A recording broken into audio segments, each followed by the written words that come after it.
Em dezembro de 2019, as autoridades chinesas notificaram o mundo que um vírus estava se espalhando por suas comunidades. Nos meses seguintes, espalhou-se para outros países, com o número de casos dobrando em poucos dias. Este vírus é a Síndrome Respiratória Aguda Grave, relacionada ao coronavírus 2, que causa a doença chamada Covid-19 e que todo mundo simplesmente chama de coronavírus. O que realmente acontece quando a doença infecta um humano e o que todos nós devemos fazer?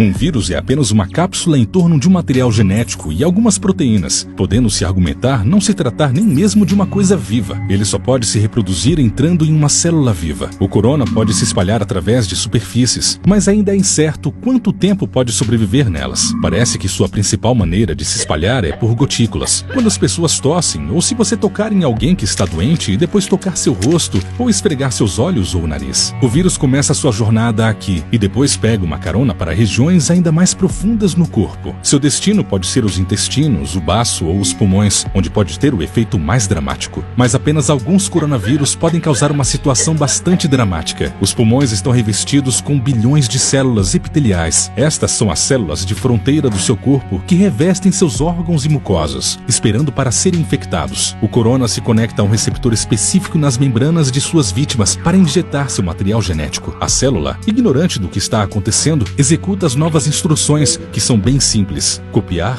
e remontar. Ela se enche de mais e mais cópias do vírus original até atingir um ponto crítico e receber uma ordem final: autodestruição. A célula meio que derrete, liberando novas partículas de corona prontas para atacar mais células. O número de células infectadas cresce exponencialmente. Após cerca de 10 dias, milhões de células do corpo estão infectadas e bilhões de vírus invadiram os pulmões. O vírus ainda não causou muitos danos, mas agora ele vai liberar uma fera real em você: seu próprio sistema imunológico. O sistema imunológico que existe para protegê-lo pode ser realmente perigoso para si mesmo e precisa de uma boa regulação. À medida que as células imunológicas entram nos pulmões para combater o vírus, o corona infecta algumas delas e cria uma confusão. As células não têm ouvidos nem olhos. Elas se comunicam principalmente através de pequenas proteínas de informações chamadas citocinas. Quase toda reação imune importante é controlada por elas. O corona faz com que as células imunológicas infectadas exagerem e ordenem assassinatos sangrentos. De certa forma, coloca o sistema imunológico em um frenesi de combate e envia muito mais soldados do que deveria, desperdiçando seus recursos e causando danos. Dois tipos de células em particular causam estragos. Primeiro, os neutrófilos, que são ótimos para matar coisas, incluindo nossas células. Quando chegam aos milhares, eles começam a bombear enzimas que destroem tanto amigos quanto inimigos. Outro tipo importante de célula que entra em frenesi são os linfócitos T citotóxicos, que geralmente ordenam que as células infectadas cometam suicídio controlado. Confusos como eles estão, eles começam a ordenar células saudáveis para se matarem também. Quanto mais células imunológicas chegam, mais danos causam, e mais tecido pulmonar saudável elas matam. Isso pode ficar tão ruim que pode causar danos irreversíveis permanentes, que levam a deficiências ao longo da vida. Na maioria dos casos, o sistema imunológico recupera lentamente o controle. Ele mata as células infectadas, intercepta os vírus que tentam infectar novas células e limpa o campo de batalha. A recuperação começa, e a maioria das pessoas infectadas pelo corona passa por isso com sintomas relativamente leves, mas muitos casos se tornam graves ou mesmo críticos. Não sabemos a porcentagem, porque nem todos os casos foram identificados, mas é seguro dizer que há muito mais do que a gripe. Em casos mais graves, milhões de células epiteliais morreram e com elas o revestimento protetor dos pulmões desapareceu. Isso significa que os pequenos sacos de ar dos alvéolos, através dos quais a respiração ocorre, podem ser infectados por bactérias que geralmente não são um grande problema. O paciente pega pneumonia, a respiração fica difícil ou até falha, e os pacientes precisam de equipamentos respiradores para sobreviver. O sistema imunológico lutou com capacidade total por semanas e produziu milhões de armas antivirais. E como milhares de bactérias se multiplicam rapidamente, o sistema fica sobrecarregado. Elas entram no sangue e invadem o corpo. Se isso acontecer, a morte é muito provável. O coronavírus costuma ser comparado à gripe, mas na verdade é muito mais perigoso. Embora seja difícil definir exatamente a taxa de mortalidade durante uma pandemia em curso, sabemos com certeza que é muito mais contagiosa e se espalha muito mais rápido que a gripe. Existem dois futuros para uma pandemia como a de corona: o rápido e o lento. Qual futuro veremos depende de como todos reagimos à pandemia nos primeiros dias do surto. Uma pandemia rápida será horrível e custará muitas vidas. Uma pandemia lenta não será lembrada pelos livros de história. O pior cenário para uma pandemia rápida começa com uma taxa muito rápida de infecção, porque não existem contramedidas para desacelerá-la. Por que isso é tão ruim? Em uma pandemia rápida, muitas pessoas adoecem ao mesmo tempo. Se os números ficarem muito grandes, os sistemas de saúde não conseguirão suportar a pandemia. Não há recursos suficientes como equipe médica ou equipamentos, como respiradores para ajudar todo mundo.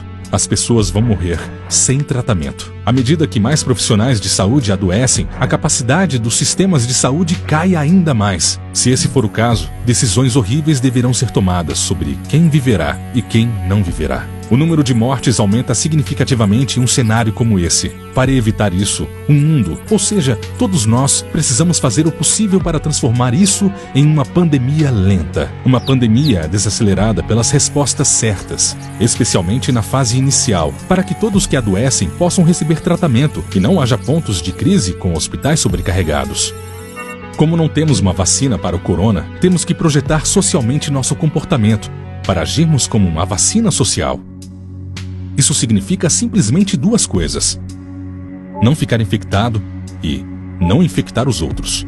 Embora pareça banal, a melhor coisa que você pode fazer é lavar as mãos. O sabão é realmente uma ferramenta poderosa.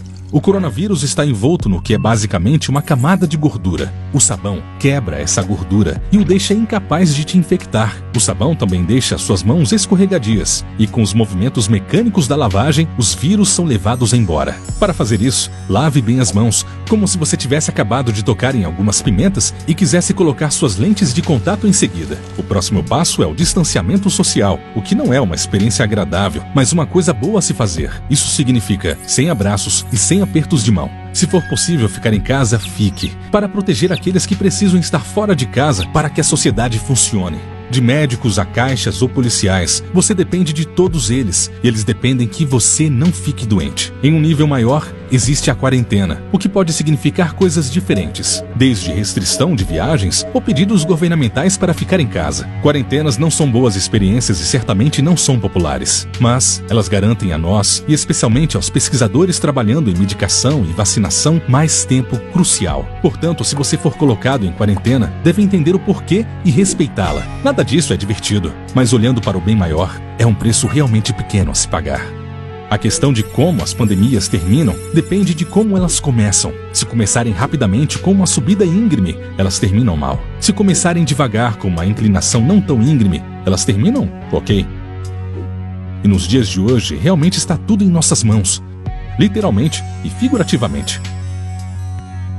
Muito obrigado aos especialistas que nos ajudaram nesse vídeo em tão pouco tempo, especialmente ao Our World Data, a publicação online para pesquisas e dados sobre os maiores problemas do mundo e como progredir na solução deles. Confira lá o site deles. Lá também há uma página constantemente atualizada sobre a pandemia do corona. Fique em casa. Se cuida.